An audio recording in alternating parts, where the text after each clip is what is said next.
One radio, you have a joke for us?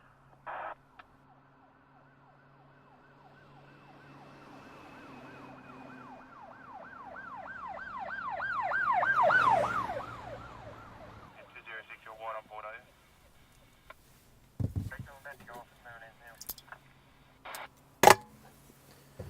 you? Okay.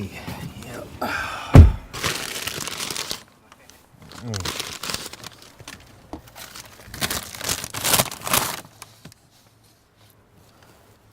Are you freaking kidding me? You didn't get me nothing. You didn't ask me to. We're cops on a stakeout. Are we partners or not? Not for much longer if my transfer goes through. Also, I'm retiring in 4 days. Look, I don't like this any more than you do, but you and I both know that you and I are stuck together, at least until we crack this case. You want me to go get you another It's not donut? the donut. It's the principle of the thing. I gotta know that you're my partner and that you got my back. Even though we're completely different as two cops could be, except for our mustaches, which are similar. You know what I'm saying?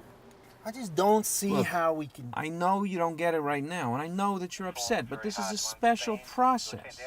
Something happens when two cops with clashing personalities get stuck together, trying to solve a difficult case. We're going to develop a bond that's deeper than partnership or friendship or even brotherhood, but it ain't going to happen until we each get a chance to display our special, unique skills, what it is that makes us different. You know, I'm going to shoot a gun real good, or punch a guy in his mouth so hard that he farts, and have sex with a real attractive woman and drive a car real fast.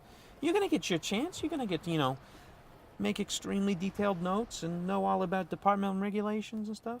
We're going to be buddies, you'll see. Buddy cops. Buddy cops, yeah. Yeah. For crying out loud. Like in the movies, buddy cop movies. The buddy cop genre hasn't been around that long. It's a relatively recent phenomenon, at least in its modern incarnation.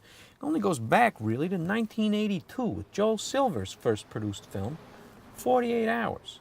They were the first guys to think, we got a couple of detectives working to crack a case, let's stick some friction between them and see what happens. What happened was comedy.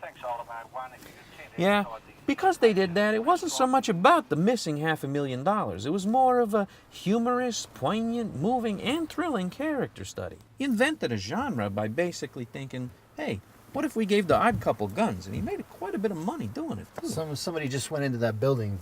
Yeah, that's cool. Caucasian male, dark hair. Let me make sure you write that down. 48 Hours was a pretty big hit. And given that it happened in the mid to early 80s, kind of the peak period of Hollywood making formulaic, generic pictures for a growing mass audience, they took what worked from that movie and made approximately 1,000 more right after it. One of them was Beverly Hills Cop, which also starred Eddie Murphy as the wisecracking, handsome, sexy, dangerous cop like me, who was stuck with a couple of stuffy assholes who were kind of like you. People really liked that movie. I think it made about $1.8 trillion, and it really helped to solidify the genre with one wild, loose cannon cop stuck with a bunch of straight-laced bozos. Are you seeing this? Not really. Lethal Weapon came out right after that, and it pretty much cemented the conventions of the genre. It's a textbook buddy cop movie.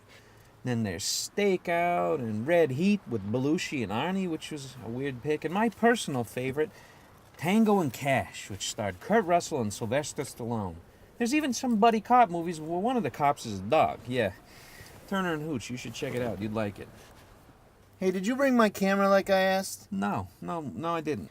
Now, if you really liked buddy cop pictures, the 90s. The 90s was your decade. You had Michael Bay with the Bad Boys series, you had the Rush Hour franchise, you had the rest of the Lethal Weapon films, and you had Die Hard 3. And, not all buddy cop pictures had to be ha-ha funny, There was that movie, Seven at Seven? Seven with a V in the middle of the word seven is also a seven. That's a buddy cop picture. It's just got kind of, a different sense of humor. Son of, that's Frankie Del Tuccio and Sammy the Slammer Carapina Caracuccio. That's great. So just when the genre was getting a little bit fat and sluggish and frayed around the edges, they started releasing these weird remixes, these weird socio-cultural experiments like Bon Cop, Bad Cop, and straight-up parody films like Hot Fuzz. Now we got this Kevin Smith thing that might as well be called Buddy Cop Picture, but it's not. It's called Cop Out. Is it going to be any good? I don't know. Is it going to revitalize a tired, sagging genre? I have no idea. Who can predict the future? Can you? Not me. Is it going to rain tomorrow? I don't know. These donuts going to make you a fat ass? Probably. But who's to say? Is that guy with a pistol going in the bank going to be a problem? What the? Yeah, I don't know either. The one thing you can say is that the buddy cop genre is durable. It's going to be around for a long time. It's kind of the Uber genre, you know? It's got a little bit of everything for everybody. They got thrills, spills, chills, kills. They got romance. They got shootouts. They got adventure. They got comedy. Everything. What I think really makes it such a durable genre, though, is that it speaks to, the subconscious desires of every guy to have a partner and a friend in whom he can totally trust and rely. No questions asked. Listen, those drug dealers in there killed my entire family. Yeah, me too. Well, then let's go take them out, buddy. Do you mean it? I mean it. Let's go. Just you and me, buddy. I'm coming, but my knee hurts.